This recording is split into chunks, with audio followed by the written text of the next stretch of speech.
শহীদ শরীফ ওসমান হাদি তিনি ইন্তিকাল করার পরেও তার স্ত্রী কিন্তু লাইভে আসেননি বা সংবাদ সম্মেলন করেননি, কিন্তু তিনি নীরবে থেকে যে ভূমিকা রেখেছেন শহীদ ওসমান হাদিকে তৈরি করে দিয়েছেন তিনি নিজেই।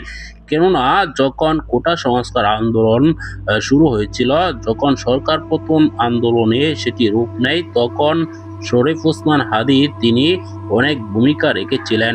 তখন তার স্ত্রী তাকে বাধা দেয়নি। তখন তিনি আন্দোলন সংগ্রাম করে শেখ হাসিনার পতন ঘটিয়েছিলেন। এরকম একজন বিপ্লবী সেই নেতাকে হারিয়ে কিন্তু সারা দেশ রীতিমতো শোকে শোকাহত। ইতিমধ্যে আপনারা জানেন তার জানাজা শেষ হয়েছে, তার জানাজায় লক্ষ লক্ষ মানুষ জড়ো হয়েছে। জিয়াউর রহমানের পর তার জানাজায় এরকম রেকর্ড সংখ্যক লোকজনকে দেখা গিয়েছে। দর্শক, আপনারা এই ভিডিওতে যে তথ্যগুলো পেয়েছেন এ সকল বিষয় নিয়ে আপনার কি মতামত কমেন্টে জানাবেন। পরবর্তী নিউজ পেতে চ্যানেলটিকে সাবস্ক্রাইব করে রাখবেন।